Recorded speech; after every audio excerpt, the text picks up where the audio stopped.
Beberapa hari terakhir, perbincangan tentang buku berjudul Broken Strings karya Aurelia Moormans ramai diperbincangkan. Buku ini membuka mata banyak orang mengenai child grooming atau upaya manipulatif mendekati dan mengeksploitasi anak, terutama remaja perempuan. Sejak buku itu viral, banyak orang yang menyadari bahwa child grooming menjadi ancaman nyata dan bisa menimpa siapa saja. Dilansir dari akun Instagram KPAI atau Komisi Perlindungan Anak Indonesia menyebut, child grooming adalah modus kejahatan di mana pelaku mendekati anak, membangun kepercayaan, lalu memanipulasi mereka untuk tujuan eksploitasi. Ini sering terjadi di media sosial, game online, atau chat pribadi tanpa disadari orang tua. Komisioner KPAI Dian Sasmita menjelaskan, child grooming masuk dalam ranah kekerasan seksual pada anak. Dian pun menegaskan, child grooming harus menjadi perhatian semua pihak dan harus dilaporkan. Dan child grooming ini masuk juga pada ranah kekerasan seksual pada anak ketika itu korbannya anak ya. Jadi kita tidak boleh lagi permisif atau menormalisasi, oh itu karena kasih sayang, itu karena perhatian, tidak. Namanya grooming itu pasti ada unsur manipulatif dan di dalam kerangka perlindungan anak, manipulasi, bujuk rayu, tipu muslihat itu bagian dari kekerasan terhadap anak. Karena di sana ada hubungan atau relasi yang tidak setara dan ada niat-niat khusus untuk memperdaya atau merugikan anak. Ini yang perlu juga tidak hanya masyarakat pahami, tapi juga aparat penegak hukum, termasuk para petugas penyedia layanan dimanapun. Jadi sehingga ketika ada anak atau orang tua melaporkan kasusnya atau situasinya bahwa dia seperti yang dialami penulis, ini harusnya direspon, tidak hanya didiamkan saja. Data laporan akhir tahun KPAI tahun 2025 tercatat 2063 anak menjadi korban kekerasan sepanjang tahun 2025. 51,5% korban adalah anak perempuan dan 47,6% anak laki-laki. Dengan mayoritas kelompok usia korban 15 hingga 17 tahun mencapai 20,6%. Selain kekerasan seksual dan memicu trauma secara psikis, child grooming juga bisa berujung pada petaka yang mengerikan, bahkan pembunuhan.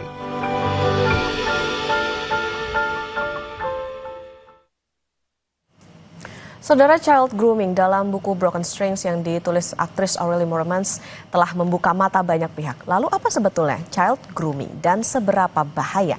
Kita akan membahasnya bersama dengan psikolog dan grafolog Joyce Manurung. Selamat pagi, Bu Joyce. Selamat pagi Mbak Okta, selamat pagi pemirsa. Bu Joyce, menarik membahas soal child grooming, tapi sebetulnya mungkin orang awam banyak yang tidak mengetahui soal istilah tersebut. Child grooming itu apa sih Bu sebetulnya? Ya, kalau kita melihat kan dua kata ya, child dan grooming. Jadi child pasti anak fokusnya, dan grooming ini adalah sebuah proses bertahap. Jadi kalau kita gabungkan, proses bertahap ini bentuknya manipulasi psikologis kepada anak, di mana pelaku membangun sebuah relasi yang sifatnya itu dekat, nyaman, dan terasa aman bagi anak dan keluarga anak. Sehingga anak dan keluarganya itu memberikan rasa percaya dan kendali kepada si pelaku terhadap anak. Jadi pelaku itu bisa, tanda kutip nih ya, bebas untuk berinteraksi dengan anak, berdampingan dengan anak, bahkan mungkin pergi kemana-mana dengan anak, hingga menyentuh fisik anak. Orang tua sepertinya menganggap itu bentuk kasih sayang, perhatian. Oh, ini ada omnya atau temannya atau siapapun yang dirasa memberikan afeksi kepada anak. Nah, anak juga begitu, merasa bahwa dia diperhatikan, dilindungi, diutamakan. Bahkan dalam proses child grooming, pelaku itu membuat sebuah proses isolasi pada anak. Jadi anak itu seperti didoktrin ya, bahwa kamu itu yang nyayangin cuman saya. Misalnya begitu. Sehingga anak merasa spesial. Nah, ketika seseorang merasa spesial, dia menjadi tergantung kepada si pelaku. Seakan-akan dia manut terus, mau ngikutin apa maunya si pelaku. Bagi beberapa orang yang melihat kamu itu bucin banget sih, misalnya begitu ya, atau kamu tuh kok mau sih digituin. Tapi bagi anak itu bentuk perhatian yang dia harus pertahankan. Nah, inilah yang sering membingungkan bagi orang-orang di sekitarnya, apakah anak itu menyadari atau tidak. Nah, disinilah si pelaku tahu bahwa kekuatannya bisa mengendalikan anak sehingga terus-menerus melakukan manipulasi pada anak. Oke, Bu Joyce, ada kaitannya nggak dengan tindakan pedofilia sebetulnya? Pedofil itu kan sebagai bentuk penyimpangan perilaku seksual ya. Sebenarnya kalau itu dilakukan oleh orang yang usianya dewasa kepada anak, masuknya kepada kondisi penyimpangan perilaku itu. Nah, namun konteks ini sebenarnya adalah situasinya. Jadi ini dua hal yang berbeda, namun pedofilia menjadi bagian dari konteks child grooming. Oke, Bu Joyce, ada ini nggak? Kenapa sih sebetulnya anak-anak bisa rentan menjadi korban grooming? Apakah ini ada kaitannya dengan misalnya pola asuh di rumah atau misalnya perhatian dari orang tua yang kurang? Seperti apa sih, Bu? Umumnya anak-anak yang ditargetkan adalah anak-anak yang berasal dari keluarga atau sedang mengalami kondisi rapuh. Jadi contohnya datang dari keluarga yang tidak harmonis, kemudian penuh dengan tindakan kekerasan atau diabaikan. Sehingga anak-anak ini umumnya juga merasa misalnya ya kesepian, tidak diperhatikan, atau rendah diri, kecemasan akut, ketakutan, dan sebagainya. Jadi pelaku itu bisa membaca kebutuhan-kebutuhan ini, sehingga karena ini sifatnya manipulatif kan, sehingga dia bisa berperan dan mengambil tindakan-tindakan yang seakan-akan memenuhi kebutuhan anak itu. Jadi kebutuhan afeksi itu dia tunjukkan melalui tindakan misalnya membantu, memberikan masukan pada anak di awal-awal proses nih. Hingga misalnya mendampingi anak ketika anak mengalami tadi ketakutan, kecemasan, ingin bicara. Nah, umumnya anak-anak ini kan merasa senang ada orang yang mendengarkan, ada orang yang mendampingi. Di awal proses itu dipertahankan. Tidak ada barangkali perilaku-perilaku yang menyimpang di awal. Namun dengan perlahan sifatnya itu desensitisasi. Si pelaku itu pelan-pelan memperkenalkan misalnya sentuhan-sentuhan yang sifatnya seksual. Ya, atau pelukan, bahkan memperlihatkan tontonan atau gambar yang nuansanya seksual juga pada anak. Sehingga si anak ini merasa bahwa hal-hal ini umum dilakukan oleh orang-orang yang memberikan afeksi pada saya. Ketika anak sudah dapat afeksinya, tentunya dia nggak mau kehilangan kan sosok-sosok seperti itu. Dia ingin pertahankan. Nah, kalau anak ini nanti menolak, misalnya sentuhan, pelukan, dan sebagainya, dia khawatir si pelaku ini akan lari dari dia gitu ya, meninggalkan dia. Sehingga dia tidak mau itu terjadi. Atau kalau dia menolak, si pelaku bisa mengancam anak. Kamu nanti nggak saya sayangin lagi, misalnya begitu. Sehingga hal ini dimanfaatkan oleh pelaku seperti sebuah lingkaran setan. Jadi anak tahu kadangkala itu udah nggak benar, tapi dia butuh dan itu dipenuhi kembali sehingga anak tetap bertahan dalam situasi itu. Oke, kata kuncinya itu tadi ya Bu ya. Jadi bagaimana membangun manipulatif terhadap anak. Ada nggak Bu misalnya umur-umur tertentu di mana mungkin orang tua harus aware nih gitu, anaknya jangan sampai terjebak dalam situasi itu tadi child grooming. Gimana dan juga gimana pelaku bisa membangun kedekatan dengan anak secara perlahan itu tadi sampai akhirnya menjadi manipulatif. Biasanya tadi kalau konteks child grooming, orang tuanya juga didekatin, Mbak, gitu. Jadi dia datang sebagai sosok yang misalnya menyenangkan, perhatian, kadang-kadang berwibawa gitu ya, kalau bahasa kerennya itu charming gitu. Nah, jadi orang tua tuh merasa nyaman ketemu dengan sosok ini. Lalu dia biasanya memfasilitasi anak butuh apa sih, misalnya kalau pendidikan atau didampingi dalam hal apa, dia masuk sebagai peran itu. Nah, dalam konteks ini memang situasinya kadangkala anak itu tidak memiliki fungsi ayah ibu yang lengkap misalnya, atau fungsi ayah ibunya tidak berjalan secara harmonis sehingga si pelaku bisa mensubstitusi fungsi-fungsi itu. Dia tahu misalnya ibunya nggak berperan atau ayahnya nggak berperan, dia masuk ke peran itu sehingga anak merasa peran itu lengkap lagi. Nah, disinilah memang biasanya si pelaku pintar menggunakan komunikasi-komunikasi yang cocok dengan gaya orang tuanya atau memberikan hadiah. Jadi orang tua senang ditreat ya, diperlakukan dengan juga istimewa oleh si pelaku. Di sini rasa percaya. Jadi konteksnya child grooming itu dua aja nih. Ada rasa percaya, ada kendali. Nah, kalau ini didapat ya dia bisa mengeksploitasi anak sesuai keinginannya. Oke, Bu Joyce, bisa nggak orang tua itu mengetahui dan bisa memisahkan dalam arti kata begitu, mana yang betul tulus, mana yang ada maksud tertentu, ada nggak tanda-tandanya supaya bisa tahu gitu, ini terindikasi akan jadi child grooming ke depannya? Kalau dalam penampakan luar gitu ya perilakunya, barangkali tidak semua orang bisa peka membaca. Karena bentuk perilakunya itu umum, bahkan dirasa positif bagi beberapa orang kalau dilihat dari permukaan. Namun kita bisa melihat dampak pada anak. Umumnya anak-anak yang mengalami child grooming ada perubahan perilaku. Contoh, dia udah nggak mau lagi ngobrol lama dengan orang tuanya. Banyak hal yang disembunyikan, atau dia menerima banyak hadiah-hadiah yang kalau ditanya dari mana, dia nggak sebutkan dari siapa, atau dia menyebutkan hanya dari sosok tersebut, atau dia selalu bepergian dengan sosok tersebut tanpa minta izin orang tuanya.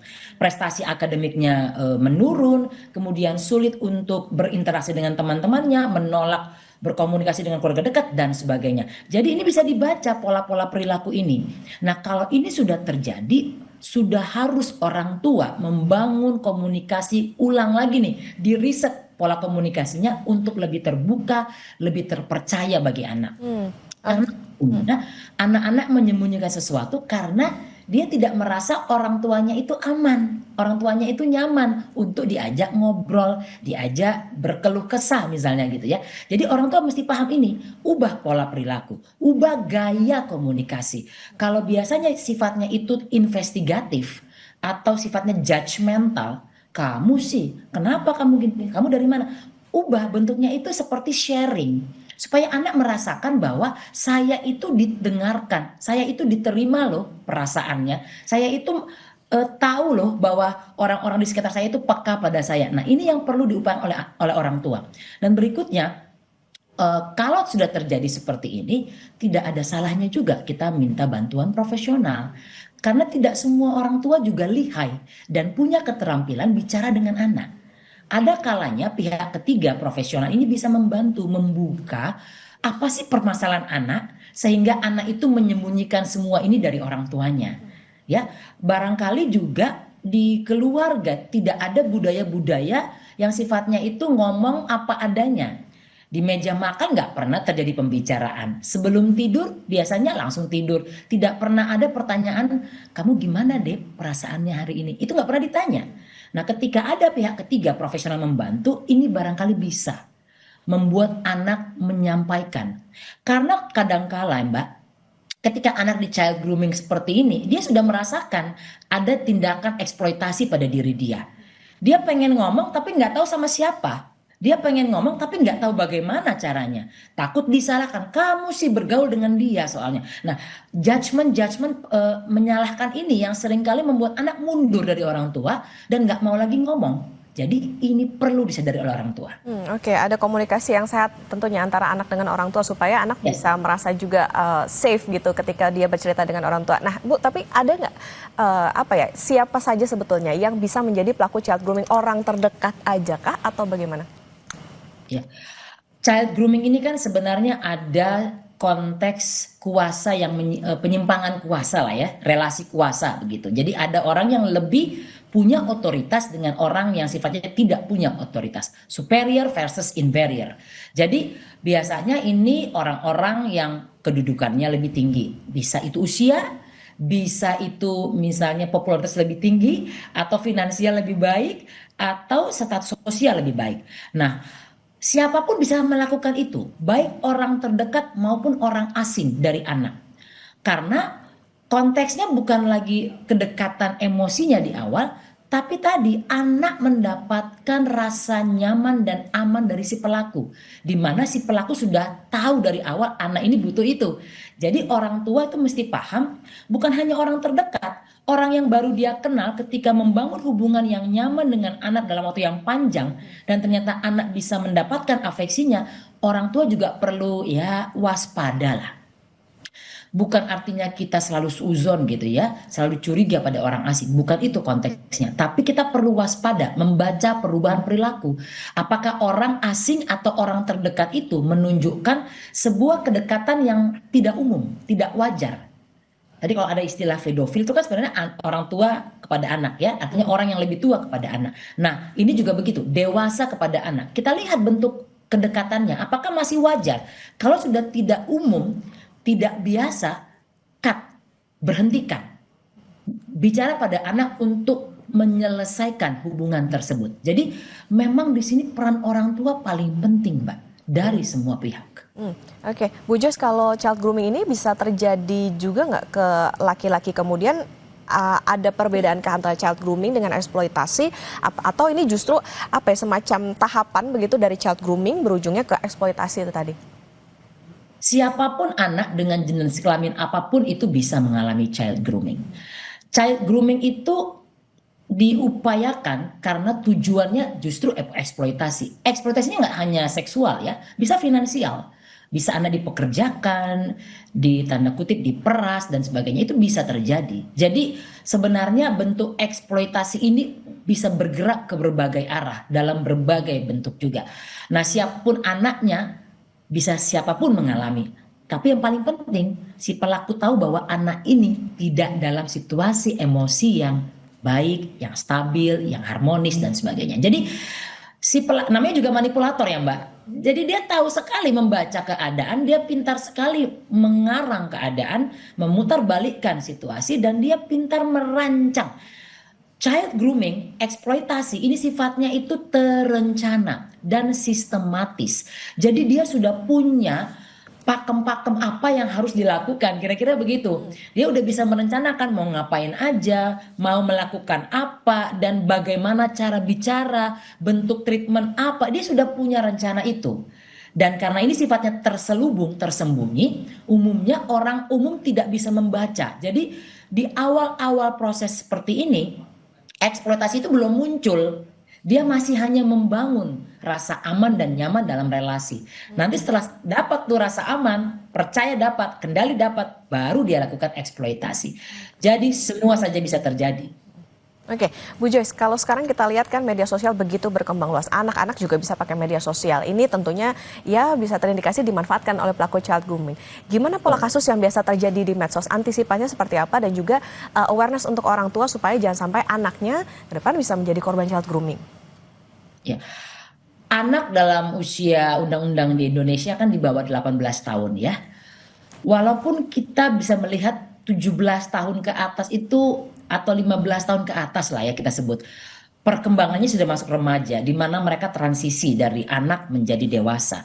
Nah, di sini treatment kepada anak berbeda pastinya. Anak di bawah usia remaja dengan remaja pasti berbeda.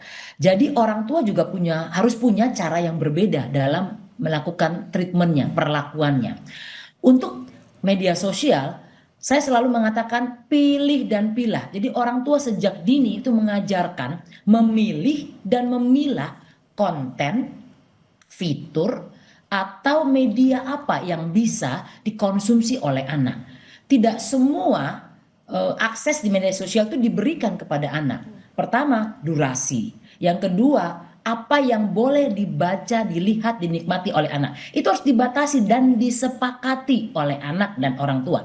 Jadi anak diajak ngobrol. Di usia kamu yang bisa ditonton adalah ini, dan ini. Kamu tidak diperkenankan nonton seperti ini karena ini bisa berdampak untuk ini. Dijelaskan dengan lebih lanjut supaya anak-anak itu secara logis bisa memahami, oh iya, kenapa saya dilarang, karena ada alasan yang logis. Lalu berikutnya pendampingan. Kadangkala anak kan perlu diajarkan dengan sesuatu yang tidak biasa begitu ya. Ada orang tua mengatakan biar dia berkembang, biar dia dewasa. Boleh saja, namun ada batasan pendampingan. Jadi orang tua menonton bersama. Contoh YouTube misalnya gitu. Dia nonton, orang tua menjelaskan apa sih yang terjadi di video itu gitu ya. Apa sih yang dimaknai oleh si aktornya dalam video itu, dijelaskan pada anak. Jadi ketika anak menonton, dia mendapatkan narasi, penjelasan yang memahami isi dari video itu. Dan pastinya yang ketiga, untuk anak-anak tertentu dibuat sebuah larangan strict gitu, ketat. Ya, ada kan anak-anak yang memang tidak mudah untuk diajak berkomunikasi karena hubungannya sudah tidak harmonis dari awal. Dibuat larangan yang keras. Ada sanksi. ada reward dan ada punishment yang bisa diberikan kepada anak. Kalau dia bisa mentaati, apa sih hadiah yang bisa dia dapatkan? Kalau dia nggak bisa mentaati, apa sanksi yang bisa didapatkan? Sanksi ini bukan sanksi fisik, sanksi yang merugikan, tapi sanksi yang konstruktif. Contoh, dia harus nyapu rumah selama seminggu kalau dia nggak mentaati aturan itu. Atau uang jajannya dipotong 50% dan sebagainya.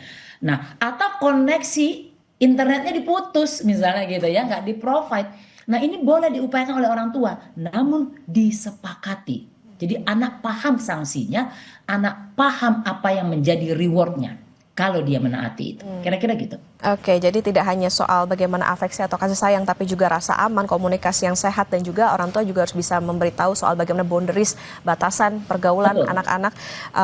Karena yang bisa menjadi korban tidak hanya perempuan, tapi juga bisa terjadi kepada laki-laki, dan kalau misalnya merasa ragu juga bisa meminta pertolongan ahli. Terima kasih psikolog dan grafolog Ibu Joyce Manurung sudah bersama di Sapa Indonesia Pagi. Sehat selalu Ibu.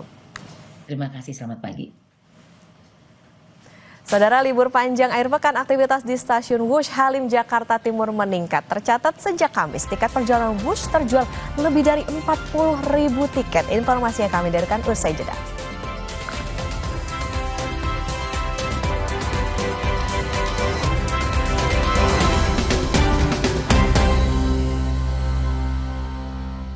Aku pilih Le Mineral.